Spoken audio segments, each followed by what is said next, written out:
Hi everybody, welcome back. This brings us to the end of chapter 8 and hopefully also the end. For those of you who have been perceptive, you may have noticed your instructor's been dealing with a head cold. So I've been kind of stuffed up, and hopefully with the warm weather and everything else that I'll be spry and chipper and perky for Chapter 13, marketing. By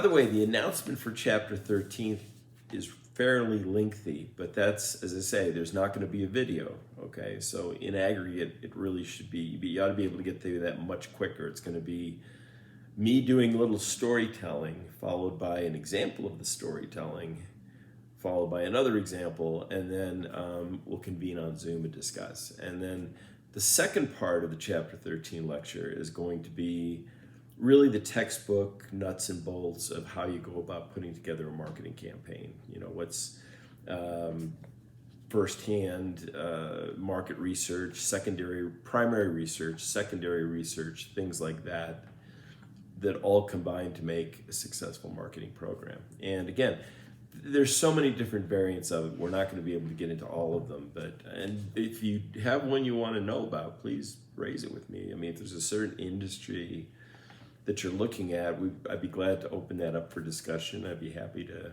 give you my 2 cents on that. But for now, we're just going to close out Chapter 8, and really there's 3 things we're going to discuss here in Chapter 8. One is the inverted organizational structure. Okay, we talked about organizational structure, which is frontline workers, supervisory workers, middle management, and then senior management. Okay, so I'll get to that, the rest of this in just a minute.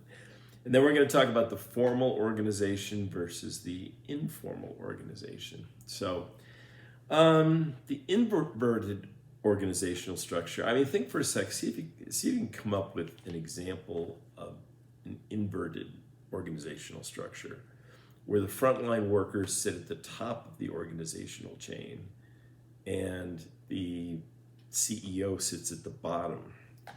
Initially, it may be difficult to come up with an example, but I think the simplest one is a hospital, because the people who are the key decision makers are the frontline workers, right? The doctors and the nurses. The CEO does not have anything to do with those decisions, really. I mean, the CEO is concerned about getting the right employees, getting things properly staffed, getting the right amount of resources. Certainly in the COVID era, a lot of hospitals have been stretched, and a lot of hospitals have been tested as far as are our frontline workers getting what they need? In some cases, not. So then the frontline workers have to set priorities accordingly. So that's an inverted, and again, it'll just the quiz will just ask if you understand what an inverted organization is, but it's really just pyramid flipped over in a logical manner, meaning that, yeah, at a hospital, the frontline workers ought to be the decision makers. The doctors and the nurses ought to be the decision makers, and then the CEO just makes sure that you get the best people to be doctors and nurses. You set the right cost structure to keep the hospital financially viable. Those type of things. So that's what an inverted structure is, and that's really kind of the extent of what you just need to know is that frontline workers are really the key decision makers. Also, in the real business world, if you go out in sales and marketing, if you have a long career in it, at some point you'll get yelled at. And I can tell you, getting yelled at in your 40s or 50s is no different than getting yelled at when you're 4 or 5, except you go home and you say, well, gee, I'm in my 40s and 50s, and I really shouldn't be getting yelled at this stage of life, but it happens. The best advice I can give you in those situations is I always found that I had a much easier time of dealing with that client with 2 approaches. One is to say, I mean, if you don't BS somebody, if you don't know, just the best thing you can possibly do is say, I don't know, but I'll find out. Okay. And they deep down inside understand that you may not be the subject matter expert on what caused the problem to go wrong, but you can, you play that card and say, look, I'm not the expert here, but I'm going to go to the expert and I'm going to get you an answer. And I will call you every day with a status update. And that usually takes a lot of wind out of their sails. That calms them down. So that's one, example of it. And yeah, it's part and parcel to the job, especially if you're in sales and marketing. The other thing is people who tend to really, what I call unleash the hairdryer on you. The blast of hot air. Don't get defensive. Let them vent. I mean, honestly, subconsciously, when someone's really yelling and venting, etc., don't get defensive. Just let the lion roar. Arr, I'm king of the jungle. And they're much easier to deal with the next time around. Almost in every case. Somebody lets loose about an issue. If it's legitimate, I mean, don't be a punching bag for anybody. I mean, if something's not your fault, your company's fault, it's okay to look them in the eye and say, hey, this is not our fault, and here's why it's not our fault, and boom, go into that.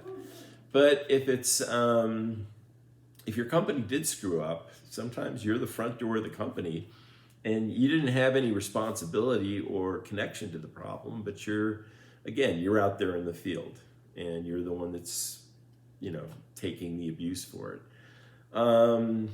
But I've had customers who just, one of my best customers, I went in to see, they said, we threw your product out years ago because we had all these issues and it caused us all this turmoil.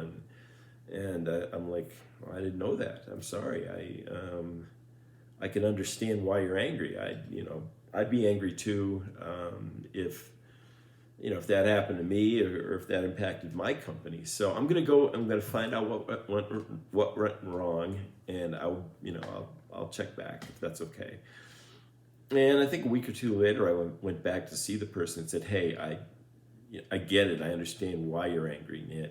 You had every reason to be, and those were all legitimate issues, and can't blame you if you don't want to continue to do business with us. Certainly you had every reason to be upset with us. So, and then I left him a little peace offering. Basically, I said, look, here's some samples of some new products that we've got coming out, and feel free to throw them in the trash. Again, if you're still angry with this, I don't blame you a bit. I'd be angry too, quite frankly. And customer called me up a couple days later and said, we did like one of those samples you brought out. Why don't you bring out a little more? And over the course of a year, that ended up being like my third biggest customer, just because they wanted to be heard, they wanted to be acknowledged, and they felt like, okay, they're being responded to. And I think that comfort level helped us develop a good, strong relationship with them. So, again, you're the front door, and in hospitals, again, the inverted organizational structure is the frontline people tend to be the decision makers.